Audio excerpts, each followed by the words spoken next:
ሌሊት 8 ሰዓት ነው። ብርዱ አጥንት ይሰብራል። በድንገት ግን የሆነ ነገር መጣ። 9ኙ ተማሪዎች ድንኳናቸውን ቀደው ልብሳቸውን እንኳን ሳይለብሱ ወደ ጨለማው ጫካ ሮጡ። ከአንድ ወር በኋላ አስክሬናቸው ሲገኝ ግን ዓለምን ያስደነገጠ ነገር ተከሰተ። የአንዳንዶቹ አጥንት ልክ በመኪና አደጋ እንደተገጨ ሰው ተሰባብሯል። የአንደኛዋ ምላስ የለም፣ የሌላኛው አይኖች ጠፍተዋል።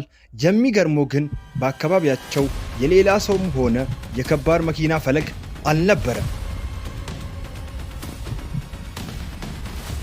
ምላሳቸው የት ገባ? አጥንታቸውንስ የሰባበረው ያ ግዙፍ ኃይል ምንድን ነው? ሳይንስ ለ60 ዓመታት መልስ ያጣለት፣ የሩሲያ መንግሥት ደግሞ ደብቆት የቆየውን እውነተኛውንና አስፈሪውን ታሪክ አሁን እንጀምራለን። አብራችሁን ቆዩ።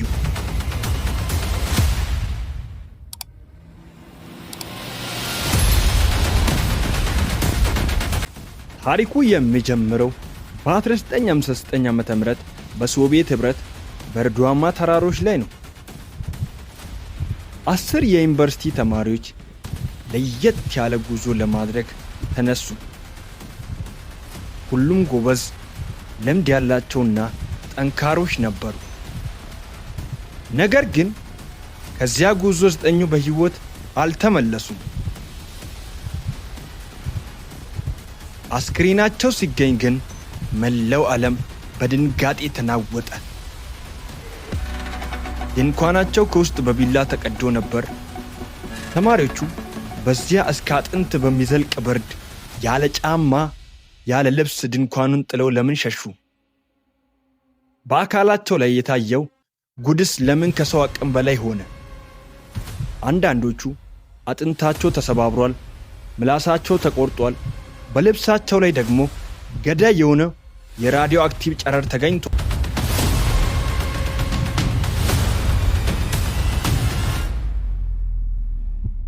ቡድኑን የሚመራው የ23 ዓመት ኢጎር ዲያሎቶቭ ነበር። ቡድኑ ውስጥ 8 ወንዶችና 2 ሴቶች ነበሩ። ጉዞአቸው እጅግ ከባድ የሆነውን ደረጃ 3 ተራራ ጉዞ ለማጠናቀቅ ነበር። ከመካከላቸው አንዱ ዩሪ ዩዲን የተባለው ተማሪ በመሃል ታመመና ጉዞን አቋርጦ ተመለሰ።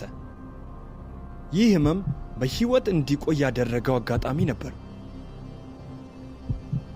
የካቲት 1 ቀን በ1959 ተማሪዎቹ የሙታንን ተራራ ኮሌት ሳይካህል ተብሎ የሚጠራውን ስፍራ ድንኳናቸውን ተከሉ። በዚያ ምሽት ምን ተፈጠረ? ተማሪዎቹ በደስታ እራት እየበሉ እየሳቁና ፎቶ እየተነሱ እንደነበር ማስታወሻ ደብተራቸው ይናገራል። ነገር ግን ያ ምሽት የመጨረሻቸው ነበር። ተማሪዎቹ ወደ ቤታቸው ለመመለስ ያለባቸው የካቲት 12 ነበር። ቀኑ አለፈ። ማንም አልተመለሰም። ቤተሰባቸው መጨነቅ ጀመሩ። የፍለጋ ቡድንም ተላከ። የፍለጋ ቡድኑ ተራራው ላይ ሲደርስ መጀመሪያ ያገኘው ድንኳኑን ነው። ድንኳኑ በበረዶ ተሸፍኖ ነበር። ግን የሚገርመው ከውስጡ በኩል በቢላ ተቀዶ መገኘቱ ነው። ይህም ተማሪዎች የሆነ ነገር በጣም አስፈርቷቸው በሩን መክፈት እንኳን ጊዜ አጥተው ድንኳኑን ቀደው እንደወጡ ያሳያል። ከድንኳኑ ውጪ በረዶ ላይ 8 ወይም 9 የሚሆኑ ሰዎች ኮቴ ተገኙ። አንዳንዶቹ በባዶ እግራቸው ነበሩ። አንዳንዶቹ ደግሞ በአንድ ካልሲ ብቻ በዚያ ጽኑ ብርድ ውስጥ ወደ ጫካው ሮጠዋል። ከ1 ኪሎ ሜትር በኋላ የመጀመሪያው 2 አስክሬን ተገኙ። የለበሱት የውስጥ ልብስ ብቻ ነበር። እጆቻቸውም ተቃጥለዋል። በአቅራቢያቸው ካለ ዛፍ ላይ ቅርንጫፎች ተሰብረዋል። ይህም የሆነው ነገር ፈርተው ዛፍ ላይ ለመውጣት መሞከራቸውን ያሳያል። ሌሎቹ አስክሬኖች ደግሞ ከሳምንታት በኋላ በረዶ ሲቀልጥ ተገኙ። እዚህ ጋር ነው ነገሩ ይበልጥ አስፈሪ የሚሆነው የሦስቱ ተማሪዎች አጥንት ልክ በመኪና አደጋ እንደተገጨ ሰው ተሰባብሯል። ነገር ግን በቆዳቸው ላይ ምንም አይነት ቁስለት የለም። የሁለት ተማሪዎች አይኖች ጠፍተዋል። የአንደኛው ምላስና የሌላኛው ከንፈር ተቆርጦ ተገኝቷል።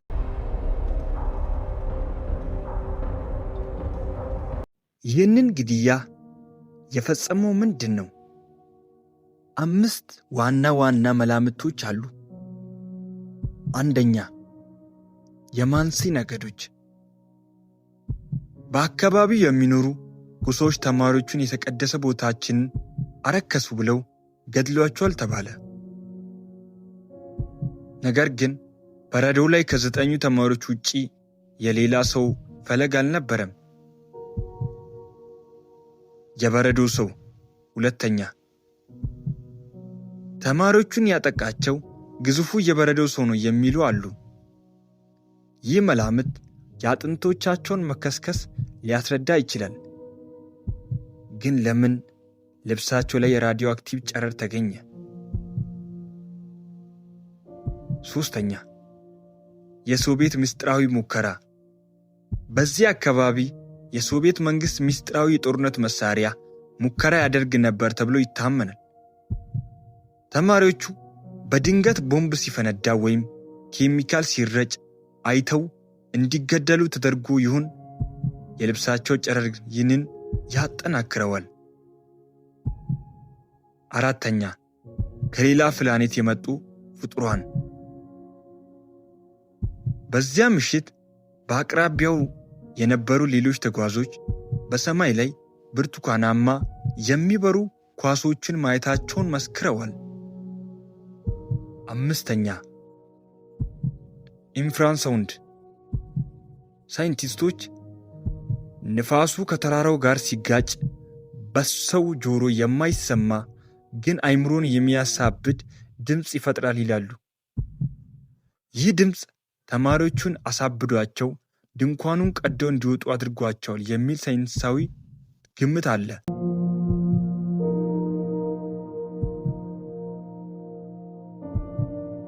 ከ60 ዓመታት በኋላ በ2020 ዓመተ ምህረት የሩሲያ መንግስት ፋይሉን በድጋሚ መርምሮ የበረዶ መደምሰስ ነው የሚል ድምዳሜ ሰጠ። ነገር ግን ይህ መልስ የብዙዎችን ጥያቄ አልመለሰም። የበረዶ መደምሰስ ከሆነ ለምን ምላሳቸው ተቆረጠ? ለምን ራዲዮ አክቲቭ ጨረር ተገኘ? ለምንስ ተማሪዎቹ ድንኳናቸውን ቀደው ወጡ? የዲያሎቶቭ ፋስ ምስጢር እስከ ዛሬ ድረስ የዓለማችን ትልቁና አስፈሪው እንቆቅልሽ ሆኖ ቀጥሏል። እናንተስ ምን ይመስላችኋል? ከነዚህ መላምቶች የትኛው እውነት ይመስላችኋል? ወይስ መንግስት የደበቀው ሌላ ትልቅ ምስጢር ይኖር ይሆን? ኮሜንት ላይ ጻፉልኝ። ቪዲዮን ከወደዳችሁ ላይክ ማድረግ አትርሱ። ለቀጣዩ አስገራሚ ታሪክ ሰብስክራይብ አድርጋችሁ ጠብቁኝ። አመሰግናለሁ።